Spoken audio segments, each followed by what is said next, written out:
አርሰናል ወደ ድል ተመልሷል። ቡካዮ ሳካም ጎል አስቆጥሯል።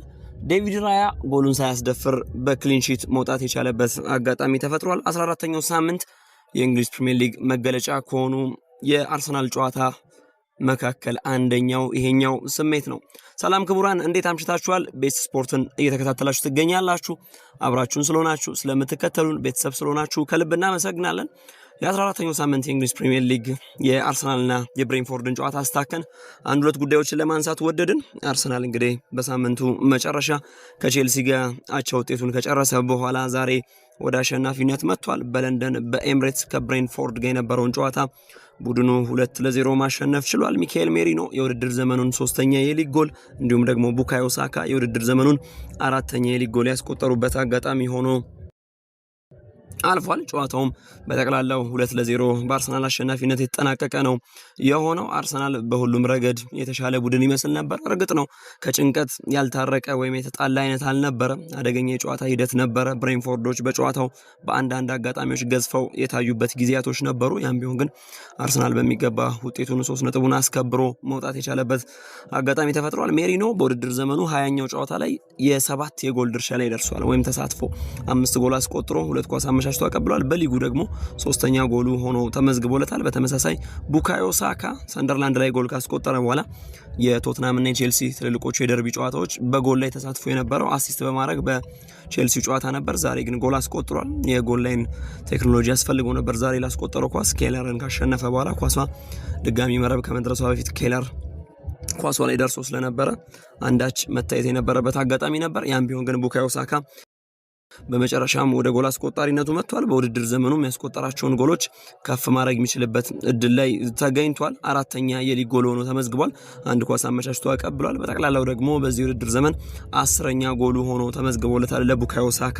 ይሄ ሌላ መልካም አጋጣሚ ነው። አርሰናል ትላንት ምሽት ፉላምን በድራማዊ መንገድ ካሸነፈው ማንቸስተር ሲቲ ጋር ያለውን ነጥብ ልዩነት ወደ 5 ከፍ አድርጓል። ዳግም ደግሞ ስለ ዋንጫ ማሰብ ስለ ዋንጫ ማለም የሚቻልበት አጋጣሚ ላይ እስካሁን ይሄን አላደረገም ወይም አላለምም ስለ ዋንጫው አላሰበም እያልኩኝ ሳይሆን ልክ ትላንትና የማንቸስተር ሲቲ ድል ሲመጣ አንዳንድ የሚያስፈሩ አጋጣሚዎች ነበሩ። አርሰናል በጨዋታው ዘናጩን አሰላለፍ ተጠቅሟል ብሎ መናገር ይቻላል። ምክንያቱም በዛሬው የአርሰናልና የብሬንትፎርድ ጨዋታ እለት ላይ አርሰናል ቪክቶር ዮኬሬሽ፣ ቡካዮ ሳካ፣ ጋብሪኤል ሄሱስ፣ ኤብሪቼ ኤዜ፣ ዩሪየን ቲምበር አይነት ተጫዋቾቹ ተቀያሪ ወንበር ላይ የነበሩ ናቸው። በተቃራኒው ደግሞ እንደ ማጋሌሽ፣ ካይ ሃቨርትዝ እና ሳሊባ በጉዳት የነበሩ ተጫዋቾች ናቸው። ይሄ የቡድኑን የተትረፈረፈ ሀብት ያሳያል። እንግዲህ ዳግም ለማስታወስ ያክል አሰላለፉ ሞስኬራ ከሂንካፔና ከካላፊዮሪ እንዲሁም ከቤን ዋይት ጋር ነው ተጣምሮ ኋላ ክፍሉን ይመራ የነበረው። ፊት መስመር ላይ ማድዌኬ፣ ማርቲኔሊና ሜሪኖ ነው ድል የተሰጣቸው። ትሮሳርን በጉዳት ምክንያት አልነበረም።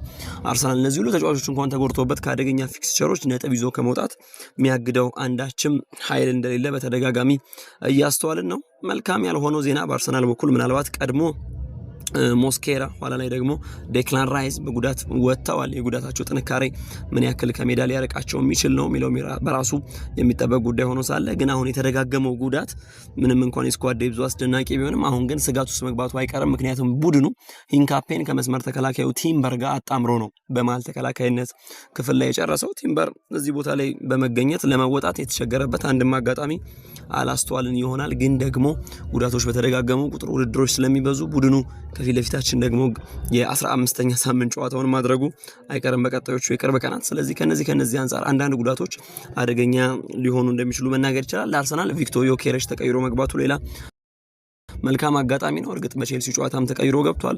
ቡካዮ ሳካ ጎል አስቆጥሯል። ኦዴጋርድ ቋሚ ሆኖ ገብቶ ቡድኑን ማገልገል የቻለበት አጋጣሚ ተፈጥሯል። ኤብሪቼ ኤዜ ተቀይሮ ደግሞ ውስን ደቂቃ አግኝቷል። ስለዚህ ተቀያሪ ላይ የነበሩ ተጫዋቾች ውስን ደቂቃ አግኝተዋል። ቋሚ የነበሩ ተጫዋቾች ደግሞ የነበራቸውን የደቂቃ ጊዜ በሚገባ አስተዳድረው ወይም ተጠቅመው ወጥተዋል። የፊታችን ቅዳሜ በ15ኛ ሳምንት ቪላ ፓርክ ላይ አርሰናል ካስቶን ቪላ ጨዋታውን ያደርጋል። ከዛ በፊት ግን የነጥብ ልዩነቱን ወደ 5 ዳግም አሳድጎ መቀመጥ የቻለበት አጋጣሚ ተፈጥሯል። ጨዋታው ላይ አንድ ሁለት ጉዳዮችን ለማንሳት ዛሬም ዴክላን ራይስ ልዩነት ፈጣሪ ከነበሩ ተጫዋቾች መካከል አንደኛው ነው። ዛሬም በመባተሉ በመሯሯጡ እያንዳንዱ ቦታ በማዳረሱ ቡድኑ ጎል ለማስቆጠር በሚያደርገው ጥረት ውስጥ በራሱ ጥረት ጎሎችን ለማስቆጠር ሲያደርግ የነበረባቸው ርቀቶች ወይም የሄደባቸው ርቀቶች ያስደንቁ ነበር። ማርቲን ዙቢሜንዲ ዛሬም ይህን ቡድን በጥራት እየመራ እያስተዳደረ ለአማካይ ክፍሉ ትክክለኛ እርጋታ ሰጥቶ ቀጥሏል ብሎ መናገር ይቻላል። አሁን ለሚኬል አርቴታ ካሉ ራስ ምታቶች መካከል አንደኛው የቤን ዋይት እና የቲምበር ጉዳይ ነው። ቤን ዋይት ዛሬ አስደናቂ ኳስ ሜሪኖ እንዲያስቆጥር አመቻችቶ ማቀበል ችሏል። እነዚህ አይነት አደገኛ ፉክክሮች ወይም የተጫዋቾች ከፍታ ለአሰልጣኙ ምንም እንኳን መልካም ቢሆን ራስ ምታት መፍጠራቸው የሚቀር አይመስለኝም። ይሄ እንደ ነጥብ መነሳቱ አይቀርም። ካይ ሃቨርትዝ ሲመጣ ከዮኬሬሽ ጋር የሚኖረው ፉክክር ራሱ የሚካኤል ሜሪኖ ጉዳይ በየአስፈላጊው በሆነበት አጋጣሚ ሁሉ ጎል የሚያስቆጥር ተጫዋች ነው። በዚህ ውድድር ዘመን ደግሞ የጎል ቁጥሮቹ ከፍ ብለው መጥተዋል። በስፔን ብሔራዊ ቡድንም በአርሰናልም ጎሎችን እያስቆጠረ ነው። የውድድር ዘመኑ ገና 14ኛ ሳምንት ላይ ነው። ሜሪኖ ግን ቢያንስ በዚህ ጊዜ 3 የሊግ ጎሎች አሉት። የሚያስቆጥራቸው ጎሎች ደግሞ ቡድኑ ካሸነፈ ካረጋገጠ በኋላ ሳይሆን ለቡድኑ እጅግ ወሳኝ የሆኑ ጥቅም ያላቸው ኳሶች ክፍተት ባለበት ቦታ ላይ ተገኝቶ በሚገባ ጎል እያስቆጠረ ያለ ተጫዋች ነው። እንግዲህ ካይ ሃቨርትዝ ከጉዳት መምጣት ሌላ ራሱን ችሎ እንዲጠበቅ የሚያደርገው ነገር አለ። ሌላ በዚህ ጨዋታ ፖዚቲቭ ነገር ከተነሳ የፒየሮ ሂንካፔ ከፍ ያለ ተፋላሚነት ተጫዋቹ በእርግጥ መጀመሪያም ቡሊ ነው። እንደዚህ አይነት ፍልሚያዎችን ይወዳል። አደገኛ ግድድሮች ውስጥ መግባት ይወዳል። አደገኛ ፋይት የሚወድ አይነት ተጫዋች ነው። እንግዲህ ባትሎች ላይ የሚኖር አይነት ተጫዋች ነው። እንደውም በአንደኛው አጋጣሚ ከኢጎር ቺያጎ ጋር ጭንቅላት ለጭንቅላት ተጋጭተው የነበረውን ስሜት የተጫዋቹን ምን ያክል ዋሪየር እንደሆነ አደገኛ እንደሆነ ተፋላሚ እንደሆነ የሚያሳይ እንደሆነ መናገር ይችላል። ራሳቸው ጋብሪኤል ማጋሌሽና ሳሊባ በትክክል ከጉዳታቸው አገግመው ሲመጡ ሚኬል አርቴታ ሂንካፔና ሞስኬራን በቀላሉ ያስቀምጣሉ የሚጠበቀው ጉዳይ ነው። በእርግጥ ሞስኬራ በዚህ ጨዋታ ተጎድቶ ወጥቷል። እንግዲህ ሰፋ ያሉ ሪፖርቶችን እንጠብቃለን። ምንድነው ጉዳቱ እስከመች ድረስ ያቆየዋል? ይሄንና መሰል ጉዳዮች ይነሱበታል። በጨዋታው እንግዲህ አርሰናል 63% የኳስ ቁጥጥር ነበረው። 24 ጊዜ ታክል አድርጓል። 541 ቶታል ቅብብል ነበረው። 456ቱ ከዚህ ውስጥ የተሳኩ ናቸው። 7 ጊዜ ቡድኑ ፋውል ሰርቷል።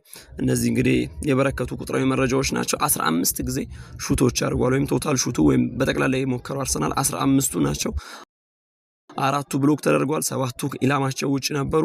7ቱ ኢላማቸውን ጠብቀዋል። 4ቱ ከኢላማ ውጭ ነበሩ። ይሄ አርሰናል ቁጥር ነው። በማዕዘን ምት የአንድሪዩሱ ቡድን ብሬንትፎርድ ይሻል ነበረ። ከግማሽ በላይ ነው አርሰናል የበለጠው ወይም በግማሽ ነው የበለጠው። አርሰናል 4 የማዕዘን ምት ሲያገኝ ብሬንትፎርድ 8 የማዕዘን ምት ነው ያገኘው።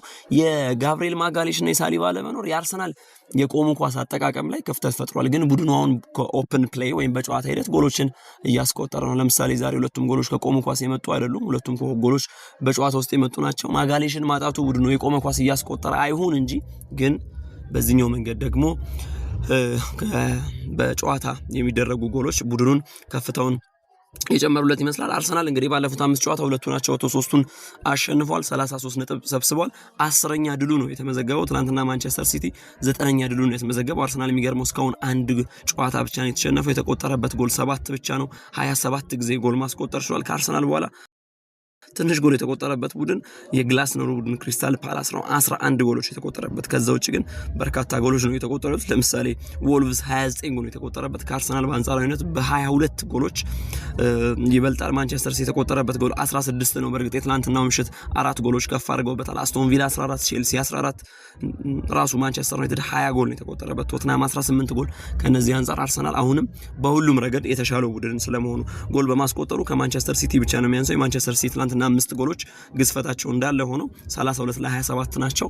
ስለዚህ አርሰናል ጎል በማስቆጠሩ ሁለተኛው ቡድን ነው። ጎል ሲቆጠርበት ደግሞ ትንሽ በመቆጠሩ የመጀመሪያው ወይም ቀዳሚው ቡድን ነውና ለአርሰናል ነገሮች አሁን በጥራት እየሄዱ እንደሆነ መናገር ይቻላል። በሌሎች ጨዋታዎች ሞሊኒው ላይ ወልቭስ በኖቲንጋም ፎረስት 1-0 ተሸንፏል። በተርፍ ሙር በርንሌይ ለክሪስታል ፓላስ እጅ ሰጥቷል። በአሜክስ አስቶን ቪላ 4-3 አሸንፏል። የሚገርመው አርሰናል ብቻ ነው በሜዳው ተመሳሳይ ሰዓት 4 ሰዓት ከ30 ላይ ከጀመሩ ጨዋታዎች ያሸነፈው ብቸኛው ቡድን አርሰናል ነው። በተረፈ ሌሎቹ ቡድን ወይም ደግሞ በሜዳቸው ጨዋታቸውን ያደረጉ ቡድኖች በዚህኛው ምሽት ላይ ድል ያልቀናቸው ወይም የተሸነፉ ሆነው አልፈዋል ማለት ነው። ዛሬ ሜሪኖ አስቆጥሯል። ሳካ ወደ ጎል ተመልሷል።